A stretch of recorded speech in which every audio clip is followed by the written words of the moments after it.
අයිබෝන් ආමක තුලා ඉන්නේ SL Geek School YouTube channel එකකින් ගෙන අලුත් lesson series එකක් එක්ක. ඒ තමයි Laravel. Laravel කියන්නේ මගේ favoriteම server side framework එක. Laravel කියන එකේ විශේෂත්වය. ඒ කියන්නේ මම මේ කතා කරපු වචන ටික අර server side framework මම තව චුට්ටකින් විස්තර කරනවා. මේ Laravel එක එක්කෙනා මේක එක විදිහට කියනවා Laravel කියනවා එක එක දෙයක් මොකක් හරි. මේ Laravel කියන්නේ framework එකක්. මේක language එකක් නෙමෙයි. එතකොට Laravel කියන බේස් වල ලැන්ග්වේජ් එක මොකද්ද? ඔයගොල්ලෝ මේ SL Geek School එකේ ඉඳලා තියෙනවා නම් ප්‍රෝග්‍රෑමින් කරලා තියෙනවා නම් දන්නවා අනිවාර්ය framework එකක් කියන්නේ ඒකට බේස් වල ලැන්ග්වේජ් එකක් තියෙන්න ඕනේ. මේ ලැන්ග්වේජ් එක තමයි අපි කවුරුත් දන්න PHP 2023 මම මේ lesson series එක හදන්නේ. ඉතින් මේක ඉස්සර අවුරුදු ගානකට වැලිඩ්. හැබැයි මේ වෙද්දි කෙනෙක්ට හිතන්න පුළුවන් 2023 24 25 මේක Laravel කියන එක වැලිඩ්ද? මොකද PHP කියන එක පොඩ්ඩක් ඩෙඩ් වෙන ලැන්ග්වේජ් එකක් නේද කියලා සමහරක් අය හිතනවා ඇති.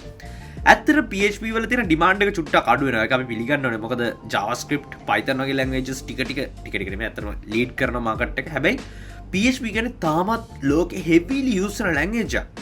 හැබැයි Laravel නිසා මේ ඩෙඩ් වෙන්න ගිහපු ලැන්ග්වේජ් එක ඩෙඩ් නොවි මේක තවදුරටත් පොඩි බූස්ට් එකක් ඇවිල්ලා. මේ Laravel එක සෑහෙන ඉස්සරහට ගිහලා තියෙනවා. මොකද Laravel එක PHP සම්පූර්ණයෙන්ම වෙනස් වෙලා තියෙනවා. PHP කියන දේ. මොකද මේකේ කෝඩ් ලියපු විදිය, කෝඩ් ස්ට්‍රක්චර්ස් හැම දෙයක්ම සම්පූර්ණ වෙනස් කළා. ගොඩක් ප්‍රොෆෙෂනල්, ගොඩක් ලේසි, ගොඩක් ඉගෙන ගන්න ආසයි දෙන, ගඩ කරන්න ආසයි දෙන ලැන්ග්වේජ් එකක් බවට. එහෙම නැත්නම් ෆ්‍රේම්වර්ක් එකක් බවට. සමහර ලැන්ග්වේජ් එකක් බවට මේ ෆ්‍රේම්වර්ක් එක විසින් මේක පත් කරලා තියෙනවා. ඒ විතරක් නෙවෙයි PHP secure. හැබැයි මේක තවත් security එක වැඩි කරලා තියෙනවා.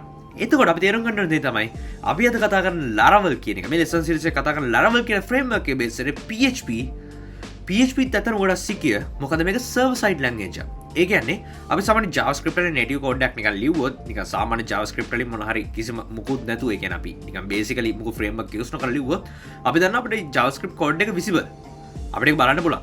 හැබැයි PHP code එක මේ visible නැහැ. මොකද PHP එක run වෙන්නේ server එකක් ඇතුලේ. server එකේ execute වෙන්නේ අදාළ user අදාළ code ටික විතරයි. උදාහරණයක් විදිහට PHP code එක සමහරට code ලක්ෂ ගණනක් වෙන්න පුළුවන්.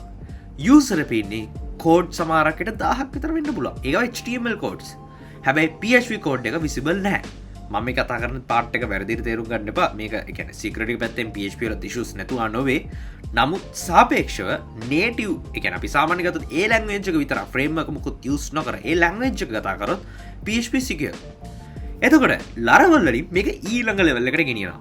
මොකද අපි දන්න ගොඩාක් e-commerce websites සහ platform ගොඩාක් Laravel වලින් design වෙලා තියෙනවා කියලා තව විශ්වාස කරනවා.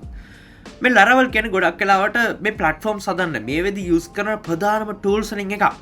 ඉතින් මේ lesson series එක පුරාම අපි Laravel ගැන සම්පූර්ණයෙන්ම සිංහලෙන් ඉගෙන ගන්නවා. මම මේක install කරන part එකේ ඉඳගෙන ගොඩක් high end web application එකක් හදන තැනට වෙනකන් යනවා.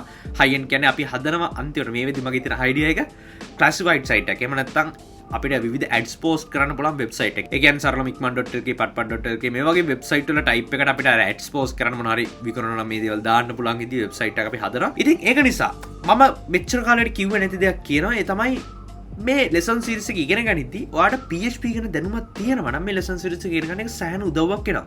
ඒක නිසා PHP lesson series එක මම වෙනම සකස් කරලා තියෙනවා. ඕගොල්ලන්ට මගේ channel එකේ ගිහිල්ලා playlist කියන section එකට ගියොත් ඔයාලට බලා ගන්න පුළුවන් PHP වලට මම වෙනම lesson series එකක් සකස් කරලා තියෙනවා. මේ lesson series එක දිගටම බලන්න. මේ lesson series එකේ අඩුමතර මුල් ටික හරි ඉවරයක් කරගන්න. මොකද මේ lesson series එක Laravel ගැන කරන්නේ PHP ගැන නෙමෙයි. ඒක නිසා PHP වල 100% මම යන්නේ නැහැ. හැබැයි මම විශ්වාස කරනවා සහ මම උත්සාහ කරනවා මම හැම පොයින්ට් එකම විස්තර කරයි සහ විස්තර කරන්න මම උපරිම උත්සාහ කරනවා. හැබැයි එහෙම කිව්වා කියලා 100%ක්ම PHP බලාපොරොත්තු වෙන්න එපා. එහෙම වුණොත් මට මේ lesson series එක නම් කරන්න PHP සිංහලෙන් කියලා. මේක Laravel lesson series එකක්. දෙවෙනි දේ තමයි අපි මේ lesson series එක පුරාම use කරන්නේ MySQL.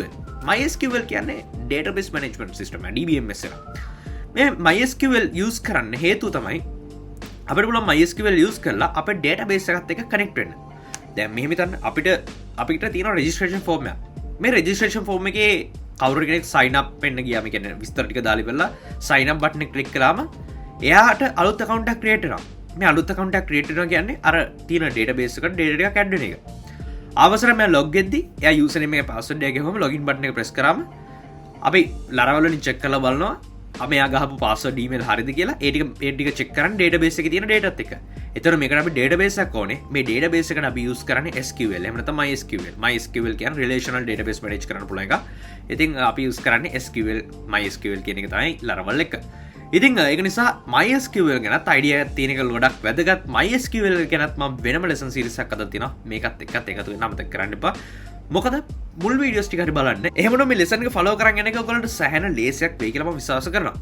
ඊට අමතරව තව එකම එක දෙයක් තියෙනවා. ඒ තමයි HTML සහ CSS.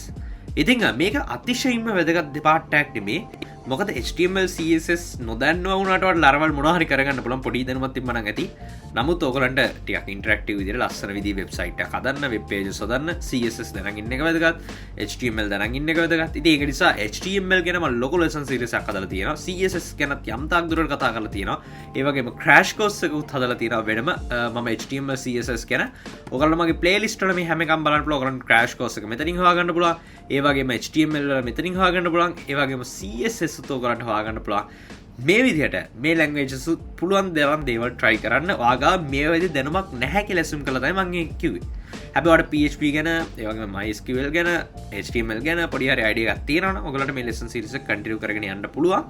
ඉතින් ඒක නිසා මම දවස් ගානේ වීඩියෝස් දාන්නේ. ඒක නිසා පුළුවන් තරම try කරන්න මේ අතර time එක. මොකද විනාඩි 10ක විතර වීඩියෝ එකක් විතර අපි හදන්නේ. හැබැයි ඊටු මුළු වෙලාවම දවසක් යනකම් ඔයගලට time එක තියෙනවා. මම මේ කිව්ව දේවල් cover කරගෙන එන්න හොඳටම ප්‍රමාණවත්. ඉතින් මේ විදිහට කරලා ඔයගලලා බලන්න Laravel එක ඉස්සරහට යන්න. ඉතින් අපි Laravel ඉගෙන ගන්න ඕනේ. පළවෙනිම දේ තමයි MVC architecture එක. ඒ කියන්නේ මේක උදව් කරන අපේ code එක organize කරන්න. මේ MVC කියන්නේ model, view සහ controller කියන එක.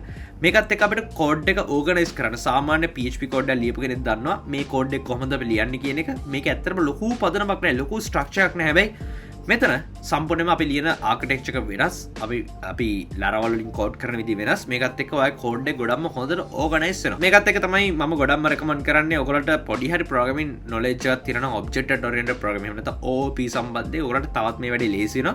මොකද අපි ක්ලාසස් වගේ දේවල් එක වැඩ කරනවා. අපි ගොඩක් වෙලාවට PHP එහෙම නැත්නම් normally PHP කෝඩ් ලියද්දී පාවිච්චි කරපු නැති දේවල්, නැති විදිහේ දේවල් ටිකක් අපි මේකදී යූස් කරනවා. ඒ වගේම powerful routing system එකක් තියෙනවා. ඒ වගේම caching වලට සහ performance වලට. මොකද web page එක speed එක ගොඩක් critical දෙයක්. අපි හදන application web pages වල තියෙන speed එක. මම කලින් කතා කරා routing system එක වගේ මේ robust කියන එකත් එක්ක අපිට authorization, ඒ වගේම authentication මේ වගේ දේවල් අපිට features පවා මේකත් එක්ක ලැබෙනවා. ඒ වගේ software development methodologies කියන අහලා තියෙන කට්ටිය දන්නවා ඇති. අහලා තියෙ RAD කියලා එකක්, rapid application development. ඉතින් මේ Laravel එක target වෙන්නේ මේ RAD කියන එකත් එක්ක. මේකත් එක්ක ගොඩක් වේගෙන් මේ application සකස් කරන්න, මේ scale කරන්න, මේවත් එක්ක වැඩ කරන්න අපිට අවස්ථාව ලැබෙනවා.